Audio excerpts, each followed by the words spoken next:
Hello दोस्तों, नमस्ते। आपका स्वागत है यूपी की सीमा की रसोई में। तो कैसे हैं आप सब? आई होप आप सब बहुत ही अच्छे होंगे। तो आज यूपी की सीमा की रसोई में बनेगा ऐसे बेसन की बर्फ़ी जिसे बनाने के बाद आप इसे फ्रिज से बाहर रखकर महीनों तक इंजॉय कर सकते हैं। और इसे बनाना बहुत ही सिंपल है। बिना चाशनी के हलवाई जैसी स्वादिष्ट दानेदार बेसन की बर्फ़ी ये बनकर तैयार होगी। जब आप पूरी ट्रिक एक बार आप देख लेंगे इसे, तो आप भी घर में बहुत ही आसान तरीके से ये बेसन की बर्फ़ी बना सकते हैं। तो चलिए हम अपनी रेसिपी बनाना शुरू करते हैं। तो यहाँ पर गैस पर रख दी हम एक कढ़ाई, उसमें डाल दिए हैं 1/4 कप घी, यानी चम्मच से नाप लेंगे नॉर्मल तो 4 चम्मच ये घी है। और घी हल्का सा मेल्ट हो गया तो उसमें हमने डाल दिया है आधा कप सूजी। जिस कप से हम यहाँ पर सूजी डाल रहे हैं उसी कप से हम यहाँ पर बेसन का यूज़ करेंगे। तो आप घर का कोई भी बर्तन यहाँ पर सेट कर लीजिए जिससे कि आप सारा मैनेजमेंट एक ही बर्तन से कर सकें।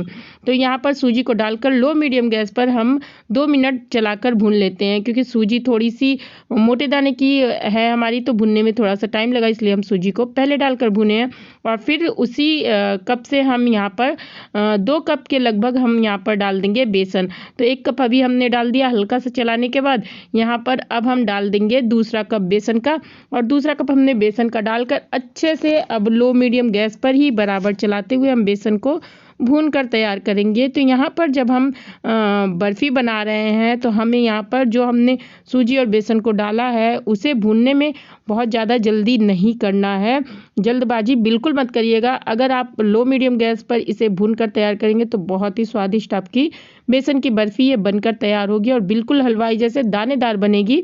इसीलिए हम यहाँ पर सूजी का यूज़ किया है। सूजी आप बहुत बारीक वाली मत लीजिएगा, हल्का मोटे दाने वाली सूजी रहेगी तो उससे आपकी जो बर्फ़ी है वो दानेदार बनेगी। और इस तरह से बराबर चलाते हुए हम इसे भून रहे हैं। तो दोस्तों यहाँ पर मैं आपसे एक प्यारी सी रिक्वेस्ट करना चाहूँगी कि अगर आप हमारे चैनल पे नए आए होंगे तो चैनल को सब्सक्राइब कर दीजिएगा और बेल आइकन जो है उसे दबा दीजिएगा, जिससे कि हमारी कोई भी रेसिपी आप तक आसानी से पहुँच सके। और रेसिपी अच्छी लगेगी तो रेसिपी को एक लाइक कर दीजिएगा और अपने दोस्तों के साथ जो है शेयर करिएगा। तो यहाँ पर थोड़ा सा हमें घी की मात्रा कम लग रही थी तो हमने यहाँ पर 2 टेबल स्पून घी और ऐड कर दिया है। मतलब टोटल हमने 4 टेबल स्पून पहले ऐड किया था और 2 टेबल स्पून अभी ऐड किया है, तो 6 टेबल स्पून घी इसमें लगा है। बहुत ज़्यादा घी भी नहीं लगेगा और बहुत ही स्वादिष्ट ये हमारी बर्फ़ी बनकर तैयार होगी। तो इस तरह से देखिए हमें भूनते हुए इसे 5 मिनट ही हुए हैं और इसका हल्का सा कलर चेंज हो गया है और इसमें से हल्की हल्की अब खुशबू भी आ रही है, यानी बेसन हमारा बहुत ही अच्छे से भुन रहा है। तो इसी तरह से आप लो मीडियम गैस पर जब इस तरह से मिठाई को बराबर चलाते हुए भूनेंगे तो इसमें बिल्कुल भी लम्स नहीं रहेंगे और बहुत ही अच्छे से आपका ये बेसन भुनकर तैयार होगा, जो कि गले में भी नहीं चिपकेगा। अगर आप कभी बेसन की बर्फ़ी बनाते हो या लड्डू बनाते हो तो अगर बेसन अच्छे से नहीं भुना होगा तो उसका स्वाद अच्छा नहीं आता है। इसलिए हमें बेसन को बहुत ही अच्छे से भुनना बहुत ज़्यादा ज़रूरी है। और यहाँ पर देख सकते हैं कि अब हम अगर बेसन को चलाना छोड़ रहे हैं तो वो अपना घी भी रिलीज़ कर रहा है, यानी हमारा बेसन बहुत ही अच्छे से भुन रहा है। और यहाँ पर इस तरह से बेसन का अब कलर भी है बहुत ही अच्छा सा आ चुका है। लेकिन हम इसे अब 2 मिनट और भून लेते हैं और 2 मिनट भूनने के बाद यहाँ पर हम आगे की प्रिपरेशन कर लेते हैं। यहाँ पर गैस की फ्लेम को आप चाहें तो बंद कर दें, तो हम यहाँ पर गैस की फ्लेम को बंद कर दिए हैं। तो यहाँ पर हमने एक कंटेनर पहले सेट कर लिया है। इस तरह से घी लगाकर एक बटर पेपर लगाकर हमने कंटेनर सेट कर लिया है कि मिठाई हमको जमाने में दिक्कत ना हो। मतलब जब हम इस मिठाई का पूरा प्रोसेस कर लेंगे तो मिठाई फटाफट सेट करने के लिए हमारा कंटेनर पहले से तैयार है।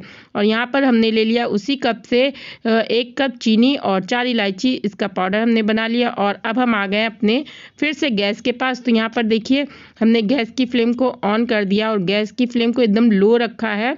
और लो रख कर ही हम जो गरम गरम बेसन है उसे एक बार अच्छे से चला लेते हैं, जिससे कि बेसन का सब जगह कलर एक जैसा ही हो जाए, कहीं कम कहीं ज़्यादा कलर ना रहे। और उसमें हमने जो चीनी पीस कर तैयार की थी उसको डाल दिया और डालकर अब एकदम लो गैस पर, लो मीडियम गैस मत रखिएगा, एकदम लो गैस कर दीजिएगा, क्योंकि चीनी है, चीनी बहुत जल्दी नीचे पकड़ने लगेगी, मतलब जलने लगेगी। तो इसलिए हम यहाँ पर एकदम लो गैस पर ही बराबर चलाते हुए चीनी को बेसन में मिलाएंगे और अच्छे से मिला देंगे, जिससे कि चीनी सारी जगह मतलब सारे बेसन में अच्छे से मिल जाए और बिल्कुल भी चीनी ऐसा ना रहे कि कहीं कम और कहीं ज़्यादा रहे।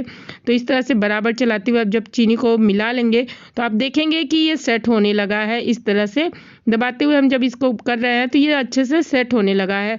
तो जब इस तरह से हमारा ये जो बेसन का डो है सेट होने लगेगा तो यहाँ पर आप करिएगा कि गैस की फ्लेम को बंद कर दीजिएगा, और गैस की फ्लेम को बंद करके तुरंत ही जो कंटेनर हमने पहले घी से ग्रीस करके रखा था उसमें फटाफट इसको डालकर सेट कर दीजिएगा। आप गरम गरम ये थोड़ा जल्दी काम करना होगा क्योंकि ये हमने इसमें कोई चाशनी वगैरह बनाई नहीं है, इसलिए जब आप इस तरह से सेट करेंगे तो बहुत ही जल्दी सेट हो जाएगा और बिना किसी चाशनी के, किसी ताम झाम के एक ही बर्तन में सारा काम आपका हो गया है। तो इस तरह से हमने सारा बेसन कंटेनर में डाल लिया और इसको अच्छे से अब सारे बेसन को इकट्ठा करने के बाद हम इसको अब सेट करेंगे एक स्पून या स्पैचुला की सहायता से। तो आप स्पैचुला की सहायता से हल्का हल्का जब इसे दबाएंगे तो अच्छे से सेट होने लगेगा। सारे प्रोसेस आपको गर्म ही जब बेसन गर्म ही रहेगा तभी आपको करना है, ठंडा हो जाएगा तो ये बेसन अच्छे से हमारा सेट नहीं हो पाएगा, इसलिए हमको गरम गरम ही बेसन को सेट करना। और जब हम इस तरह से सेट करेंगे तो आपको दिख रहा होगा कि घी हल्का हल्का ऊपर दिख रहा होगा, बहुत ही अच्छे से बिना घी लगाए स्पून में देखिए बहुत ही अच्छे से, बहुत ही आसान तरीके से ये सेट हो जा रहा है। चारों तरफ अच्छे से दबाकर आप सेट कर दीजिएगा और इस तरह से स्मूथ करने के बाद हम इस पर थोड़े से ड्राई फ्रूट डालकर इसे सेट कर लेंगे। तो इस तरह से हमने यहाँ पर थोड़े से बादाम, थोड़े से पिस्ता से इसे सजाया है। आप चाहें तो कोई भी ड्राई फ्रूट यहाँ पर डालकर सजा सकते हैं या बिना ड्राई फ्रूट के भी इसे ऐसे रख दीजिए 2 घंटे के लिए आराम से सेट हो जाए, या ओवरनाइट रख दीजिए, आराम से ये सेट हो जाएगा। सेट होने के बाद आप इसे कट कर सकते हैं। तो इस तरह से बादाम को डालने के बाद हम थोड़ा सा स्पून से इसे दबा देते हैं जिससे कि जब हम मिठाई कट करें तो बादाम के पीसेस बाहर ना आए, मतलब बादाम के टुकड़े बाहर ना आए, और इस तरह से बहुत ही आसान तरीके से ये सेट भी हो जाएगा। तो इस तरह से अब हम इसे रख देंगे सेट होने के लिए 2 से 3 घंटे के लिए। तो यहाँ पर देखिए 2 से 3 घंटे होने के बाद हमने इसे चेक किया था तो ये अच्छे से ठंडा हो चुका है और सेट भी हो चुका है। तो हम इसके पीसेस अब कर लेंगे। पीसेस आप अपने हिसाब से कम छोटे बड़े जैसा चाहे वैसा कट कर सकते हैं। हम इसे चौकोर पीसेस में कट कर रहे हैं, यानी बर्फ़ी शेप में ही कट कर रहे हैं। जैसे हलवाई बेसन की बर्फ़ी चौकोर शेप में कट करते हैं वैसे ही हम इसे कट कर रहे हैं।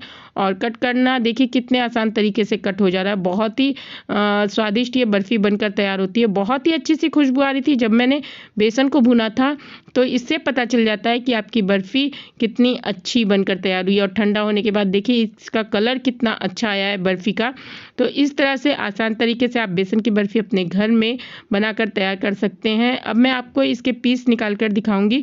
देखिए कितने लाजवाब इसकी पीसेस बने हैं और कितना अच्छा इसका टेक्सचर आया है। तो देखिए दोस्तों कितनी अच्छी हमारी ये बर्फ़ी बनकर तैयार हुई है। कोई कह नहीं सकता कि आप ये बर्फ़ी घर पर बनाए हैं और हलवाई के जैसी आपकी बर्फ़ी नहीं बनी। इसका टेस्ट बहुत ही शानदार आया है और बहुत ही लाजवाब ये बनकर बर्फ़ी हमारी तैयार होती है। तो इंस्टेंट तरीके से आप अपने घर में ही ये बर्फ़ी बनाकर तैयार कर सकते हैं। तो आपको ये रेसिपी कैसी लगी हमें कमेंट करके ज़रूर से बताइएगा, और रेसिपी अच्छी लगी होगी तो रेसिपी क्लिक लाइक करके चैनल को सब्सक्राइब करके बेल आइकन जरूर से दबा दीजिएगा और अपने दोस्तों के साथ ज़रूर से शेयर करिएगा। ये रेसिपी होली के तामझाम में आप हफ्तों महीनों पहले ये बर्फ़ी बनाकर रख सकते हैं और होली में एंजॉय कर सकते हैं। तो एंजॉय करिए, फिर मिलते हैं एक नई रेसिपी के साथ।